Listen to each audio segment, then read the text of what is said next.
And now Mark talked about signs a minute ago. And in a moment, I'm going to turn him loose and let him talk about watching for the coming of the Lord, because he's got a lot to say about that. But Mark, let's just review. The Lord seems to be like pointing a finger at significant dates, and you think you found a pattern. Tell us about the pattern. Well, as far as the pattern, what's significant to me is that even before 1967, the next time that you had 4 blood red moons again was right after Israel became a nation in 48. Wow. It happened again in 1949 and 1950. And we're talking about on Passover on Passover and Sukkot. And Sukkot. Wow. And then you didn't have any astronomical tetrads in the 1800s, the 1700s, the 1600s. In the 1500s, there were 6. But none of those fell on Passover and Sukkot. The next time it fell again on Passover and Sukkot, if you remember in 1492, when Columbus sailed the ocean blue, on the 9th of Av, a very significant date in Jewish history, when all the Jews were kicked out of Spain, it was 1493 and 1494 when you had these blood red moons. On Passover. On Passover and Sukkot. So Wow. each time they happened, it was tied to the Jewish people. And I feel like interjecting here, because Passover is the first of the 7 feasts of Israel. Sukkot is the 7th of the 7 feasts of Israel. J.R., what we have here is like a parenthesis around the beginning and the end of the festival cycle, and at each point it's marked by a distinct astronomical occurrence. Now, that's a sign. Let's hear some scriptures on when the sun turns dark and the moon turns to blood. What does Jesus have to say about some of Jesus in Matthew 24, the Olivet Discourse, was talking to the disciples, and he made this statement. He said, "Immediately after the tribulation of those days shall the sun be darkened, and the moon shall not give her light." And at that point, and let me just stop, when we think of the sun being darkened, the moon not giving her light, we usually think of some astronomical catastrophe, perhaps the sun sputtering and the moon being affected by all this.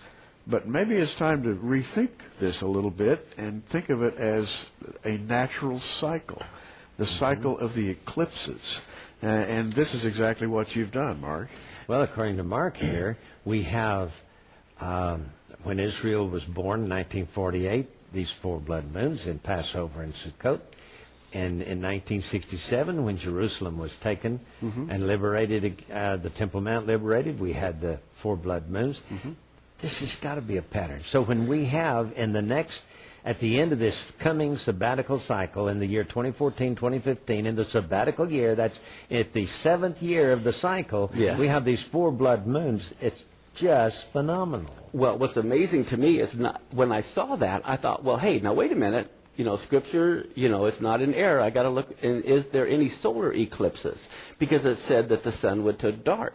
Okay. So I went to NASA's website and looked at the solar eclipses.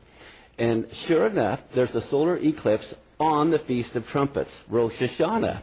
Wow. And then I went back, and there's a total solar eclipse on Adar 29 and Nisan 1, right in there, that date. And the reason why that's so significant is because Nisan 1 is the beginning of their religious calendar, Passover 2 weeks later. Yes. And Nisan 1 is when Moses set up the tabernacle. That's when the glory of God fell. And so Adar 29 is an ending of the religious calendar, kind of like a new season. And so on Adar 29, leading into Nisan 1, you have a total solar eclipse beginning the religious year. Okay, let's look at it on the screen here. We have the total solar eclipses on Nisan 1. Yes. Or on Adar 29, Nisan 1. Actually, Nisan 1 begins at sundown. Right. Adar 29 is during the day. Yes. And the sun we have to be able to see it, so it has to happen during the daytime. And then, of course, the following Tishri 1, 2015, 6 months later. And, that Tishri 1 there is Rosh Hashanah, the Jewish New Year. Yes. And there is a solar eclipse. Now, that solar eclipse is not a total solar eclipse. It's a partial eclipse. Nevertheless, it's still of astronomical significance. But I want you to notice here, I've had this animation running, and we see what it looks like in a total solar eclipse. You see the corona around the moon there that's Right. sitting directly The sun. over the sun. Now this we're going to see in 2015 on the first day of the first month, and again on the first day of the seventh month, Exactly. which is the Jewish New Year. And that concludes, it is Tishri 1 that concludes the sabbatical year. Yes. Wow. Yes. And so And it's time for the Messiah to show up, right? Yes. Well, to think you have the religious year beginning with the total solar eclipse, 2 weeks later, a total lunar eclipse on Passover, and then a civil year beginning with the solar eclipse, followed 2 weeks later by another total blood red moon on the Feast of Sukkot, all in 2015. Well, now, if you think that this is a coincidence, Right. I want you to know that it's timed, you know. You can go into a computer astronomy program and go back in history and forward in history, and there are no more of these for the rest of the century. That's right. It doesn't happen again. It does not happen again on the biblical holidays. Now, there are 3 more solar eclipses that you need to know about.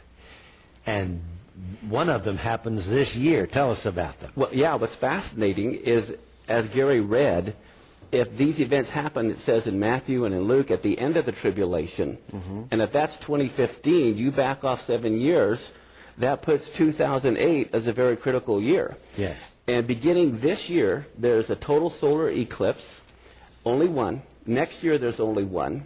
And the next year, there's only one. But they all fall like a bullseye right on the 1st of Av, or the 29th of Tammuz. And for the Christians, many aren't aware of the significance of that date because we haven't been watching the biblical calendar. But the 17th of Tammuz is when they worshiped the golden calf. Yes. It's also when Nebuchadnezzar broke through the walls Of Jerusalem. Wow. And by the way, it's also the same day the Lebanon War started 2 years ago. The missiles went through the northern border of Israel the same day Nebuchadnezzar broke through the walls. Well, Mark, I have to just, this is exciting, folks. This is amazing.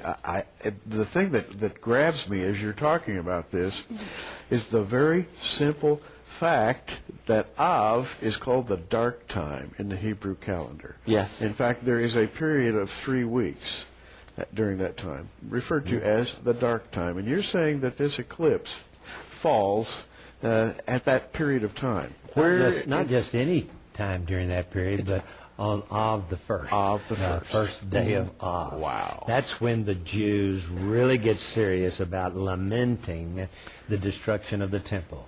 They don't bathe, they don't shave, they don't put on fresh, clean clothes. They take their shoes off, turn the chairs upside down, sit on an upturned chair. They want no comfort during those 9 days from the 1st to the 9th of Av. That's right. Wow. The reason why, historically, it was on the 9th of Av that the 10 spies brought the bad report and didn't want the land. They despised it. Because of that, that day has been cursed in Jewish history. When Nebuchadnezzar destroyed the temple, it was on the 9th of Av. Yes. And 600 years later, when Rome destroyed the temple, it was on the same day, the 9th of Av. Yes. All the Jews were kicked out of England in 1290 on the 9th of Av. All the Jews were kicked out of Spain in 1492 on the 9th of Av. World War I started on the 9th of Av. Hitler's proclamation to kill the Jews was on the 9th of Av. And they evacuated the Gaza Strip at sunset on the 9th of Av, the same day they rejected the land 3,500 years ago. And so it's known as the Dire Straits. And on the 1st of Tammuz, 1st of Av, is right in the middle of those dire straits. We have these solar eclipses 3 years in